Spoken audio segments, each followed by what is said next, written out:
Choisir des pompes funèbres, ce n'est pas quelque chose qu'on apprend à faire. On n'y est jamais préparé. Et pourtant, c'est une décision qui peut tout changer dans la façon dont on va traverser la perte d'un proche. Alors dans cet épisode, je vais vous partager les 5 clés essentielles pour choisir des pompes funèbres avec discernement, savoir comment s'y prendre, quels critères privilégier et éviter les erreurs les plus courantes. Faire des choix qui respectent à la fois vos valeurs, votre budget et la mémoire du défunt. Alors pas de panique, pas de jargon, juste des repères clairs, des conseils précieux, y compris si vous souhaitez vous-même anticiper cette étape pour vous ou pour un proche. Depuis 2024, le délai légal pour organiser les obsèques en France est passé à 14 jours ouvrables après le décès. C'est plus long qu'avant, mais attention, ça passe vite. Il faut prendre des décisions comme choisir une entreprise, comparer des devis, réfléchir à la cérémonie. Et pendant ce temps-là, il y a aussi un coût qu'on oublie souvent, celui de la chambre funéraire. Plus vous attendez, plus le séjour en chambre funéraire peut vous coûter cher. Certaines entreprises facturent à la journée, d'autres au forfait. Et ça peut aller de 100 à 150 euros par jour parfois, selon les villes.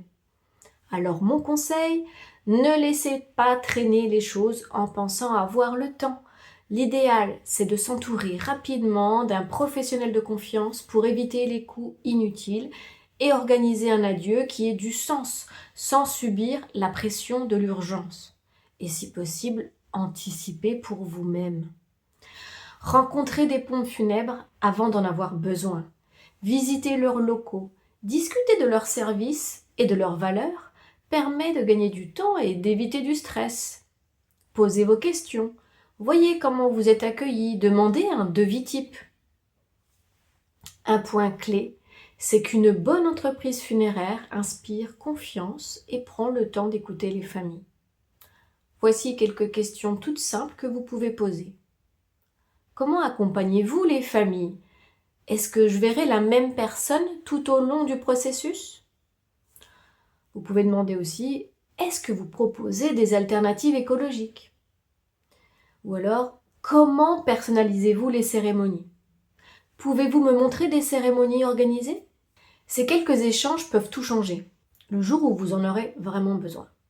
Trop souvent, on ouvre les portes des pompes funèbres lorsqu'il faut organiser des obsèques, avec le sentiment d'urgence, sans avoir pris le temps de chercher, de comparer les enseignes, et en pensant que, quoi qu'il en soit, peu importe l'agence, ce sera la même chose, il se passera la même chose. Si vous ne connaissez pas les entreprises de pompes funèbres dans votre région, dans votre ville, rendez-vous sur le site de votre préfecture et cherchez la liste des entreprises funéraires habilitées. Vous y trouverez toutes les pompes funèbres vers lesquelles vous tournez et prenez le temps d'aller les rencontrer. Quand on entend pompes funèbres, on pense souvent que ce sont toutes les mêmes. Pourtant, il y a de vraies différences entre les enseignes. Et ça peut tout changer dans la façon dont vous allez vivre ce moment. Et toutes les pompes funèbres ne se valent pas. Il y a d'un côté les grands groupes, souvent présents dans toute la France, qui fonctionnent un peu comme des chaînes, et de l'autre des entreprises indépendantes, familiales, parfois beaucoup plus humaines. Les grands groupes, c'est l'efficacité. Il y a beaucoup de moyens dans leur gestion, que ce soit humain ou matériel, mais aussi la standardisation. Leur fonctionnement est souvent très structuré, très organisé, mais aussi très rapide. Tout est calibré, les rendez-vous peuvent être chronométrés. Le conseiller ne vous connaît pas, il suit une trame, on déroule le devis, on vous propose des options, souvent avec un ton très commercial. Et dans certains cas, on vous oriente vers des prestations plus chères, voire inutiles, simplement parce qu'il y a des objectifs chiffrés à atteindre. Et vous ressortez avec un devis complet, mais sans avoir eu le temps de respirer, ni même d'exprimer ce que vous voulez vraiment. Et parfois, vous ne revoyez même pas la même personne entre le premier contact et la cérémonie. Résultat, vous pouvez avoir une cérémonie impersonnelle, standardisée et le sentiment d'avoir subi plus qu'agi. En juillet 2025, une erreur dramatique s'est produite à Paris. Une défunte a été crématisée au crématorium du Père-Lachaise alors qu'elle devait être inhumée en Normandie. C'est une faute très grave, alors vraiment, réfléchissez, attention aux grands groupes. Et à l'inverse, il existe des pompes funèbres locales, familiales, indépendantes, des coopératives funéraires. Et là, vous avez souvent affaire à une équipe plus réduite. Souvent, les mêmes personnes du début à la fin. Ça peut permettre plus d'écoute, plus de souplesse et surtout plus d'humanité. Soyez juste vigilants à ce que ces petites entreprises ne manquent pas de moyens ou ne soient pas toujours à jour sur les alternatives, les nouveaux services ou les nouvelles formes de cérémonie. Il faut donc aller aussi à leur rencontre, poser des questions, comparer. Les services peuvent être complètement différents même dans ces petites structures et la relation, le contact humain est important. Vous devez vous sentir à l'aise et en confiance. Et puis il existe un troisième acteur, les conseillers funéraires indépendants, comme moi. Je ne travaille pas pour une pompe funèbre, je ne vends rien, je vous aide simplement à faire des bons choix, à comprendre les devis, à poser les bonnes questions, à choisir une entreprise humaine et fiable. Un conseiller funéraire indépendant passe plus de temps avec la famille, a une approche sur mesure, donne des conseils objectifs sur ce qui est pertinent ou non, et peut aider à coordonner avec les pompes funèbres, les mairies, les lieux de culte, tout en respectant le budget et les valeurs des familles. Alors attention, même avec un conseiller indépendant, il faudra passer par une pompe funèbre habilitée, parce que certains services, comme le transport ou le cercueil, ne relèvent pas du conseiller funéraire indépendant. Il faut avoir une habilitation particulière. La cérémonie, c'est le cœur du dernier au revoir. Mais elle n'est pas obligatoire, c'est à vous de décider. Et elle peut être aussi simple qu'un moment de silence à la maison, ou aussi élaborée qu'un grand hommage public. Il n'y a pas de règle unique. Il y a une chose essentielle, elle doit vous ressembler, ou plutôt, elle doit ressembler au défunt. Certaines pompes funèbres proposent des cérémonies très formatées, avec un discours tout fait, une musique standard, des gestes sans âme particulière. Mais d'autres vous invitent à personnaliser l'hommage, à raconter la vie du défunt, à choisir ses musiques, ses objets symboliques, et ont des gestes qui ont du sens. Vous pouvez intégrer un texte, une photo, une vidéo, un objet, vous pouvez avoir des musiciens, des chanteurs. Il est même possible de créer une cérémonie à domicile ou même dans la nature. Dans les églises également, vous pouvez avoir la possibilité de proposer des variantes. La cérémonie, c'est souvent ce que les proches retiennent le plus. C'est un moment unique. Il n'y aura pas de deuxième prise. C'est là qu'on dit au revoir et ce moment peut être très puissant s'il est à l'image de la personne disparue. La bonne question à poser aux pompes funèbres, c'est comment adaptez-vous la cérémonie à la personnalité du défunt? Si on vous propose un modèle tout fait, sans vraiment écouter votre histoire, je dirais méfiez-vous.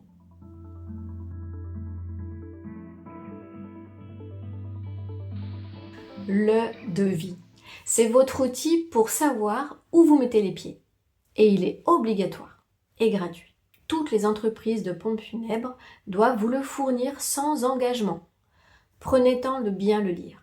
Mais attention, un devis peut contenir du flou, des lignes que vous ne comprenez pas, des prestations qui ne vous semblent pas très claires.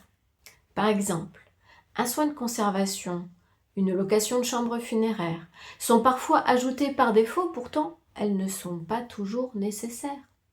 Pas dans les conditions dans lesquelles elles sont formulées. Mais par contre, certaines prestations sont obligatoires, comme un cercueil normé ou une urne en cas de crémation, ou encore le transport du défunt. Alors méfiez-vous des prestations qui sont imposées mais non obligatoires. Surtout, je pense aux soins de conservation. Souvent, il est proposé, limite imposé, sous couvert de « il ou elle sera plus beau pour les visites des familles ». Mais une simple toilette peut très bien suffire et cela n'a pas du tout le même prix. Demandez toujours, est-ce obligatoire? À quoi ça sert? Et si vous sentez de la pression, prenez le temps de comparer. Depuis le mois de juillet 2025, les devis ont changé en mentionnant clairement ce qui est obligatoire ou pas. Alors n'hésitez pas à poser des questions sur tout ce que vous voyez d'inscrit sur ces colonnes. Et peut-être chercher des alternatives moins chères si vous trouvez les prix trop exagérés. Demandez au moins 3 devis. Regardez ligne par ligne. Les tarifs peuvent varier selon les régions et le montant des obsèques peut aller de 3 000 à 7 000 euros. C'est important de comparer. Demandez également si des facilités de paiement sont possibles ou si des aides financières sont possibles. Et à ce propos, je vous renvoie à mon épisode Comment financer des obsèques que je vous mets ici à nouveau et dans la description. Vous y trouvez un guide gratuit à télécharger pour connaître les aides possibles et les différentes manières de financer des obsèques. Et pour revenir au devis, n'oubliez pas, vous avez le droit de dire non, vous avez le droit de réfléchir, vous avez le droit d'être accompagné dans la lecture. Vous avez 14 jours. Il y a vraiment une grande différence entre vivre une cérémonie qu'on a subie et un adieu qu'on a choisi. Quand on se sent écouté, respecté, soutenu, le deuil peut commencer dans la douceur. Mais quand on subit une cérémonie froide, rapide, impersonnelle, ça laisse des traces. Et parfois, ça bloque le deuil pour longtemps. Lorsqu'il y a des erreurs comme celle de la crémation au lieu de l'inhumation que je vous ai parlé tout à l'heure, le traumatisme est réel. Un bon accompagnement aide à rendre ce moment digne et apaisé en facilitant le processus de deuil. Le rôle des pompes funèbres, au-delà de la logistique, c'est d'offrir un soutien humain. Certaines entreprises proposent même un suivi post-obsèque, comme des groupes de parole, des conseils pour le deuil. Alors mon conseil, choisissez une entreprise qui montre de l'empathie et reste disponible après la cérémonie. Vous allez voir, vous aurez encore beaucoup de questions sur l'après. Et c'est d'ailleurs pour cette même raison que j'ai choisi de proposer un accompagnement funéraire indépendant, pour vous aider à y voir clair, à faire des choix justes, à traverser cette étape en conscience avant, pendant et même bien après les obsèques. Je vous accompagne en toute neutralité. Je n'ai pas de compte à rendre à une entreprise privée, que ce soit par téléphone ou en visio ou en présentiel, que ce soit pour vous conseiller avant un décès ou vous guider dans l'urgence. Je suis là pour vous aider à ne pas être seul face à ces décisions. Et si vous voulez en savoir plus, vous trouverez mes coordonnées en description. N'hésitez pas à me contacter. Les obsèques sont donc un moment unique. Il n'y a pas de retour en arrière et le choix des pompes funèbres est primordial. C'est loin d'être un détail. C'est une décision qui peut marquer votre histoire, votre deuil et votre relation au défunt. Choisir ces pompes funèbres, c'est confier un moment précieux à des professionnels qui respectent vos valeurs et celles du défunt. Alors prenez le temps de comparer, de leur parler, de poser des questions et d'anticiper pour un adieu serein. Encore une fois, prenez ce temps en amont. Et si vous ne savez pas par où commencer, je vous ai fait une checklist gratuite à télécharger avec les points clés, les erreurs à éviter et les bonnes questions à vous poser, et elle est en description. Et je vous invite par ailleurs à partager votre expérience avec des pompes funèbres, qu'elles soient bonnes ou mauvaises, dans les commentaires. Cela peut aider d'autres personnes qui sont dans ce moment. N'hésitez pas à poser des questions dans les commentaires également et à réagir au contenu de cette vidéo. Et si elle vous a été utile, pensez à la partager, ça peut peut-être aider quelqu'un d'autre à faire des bons choix au bon moment.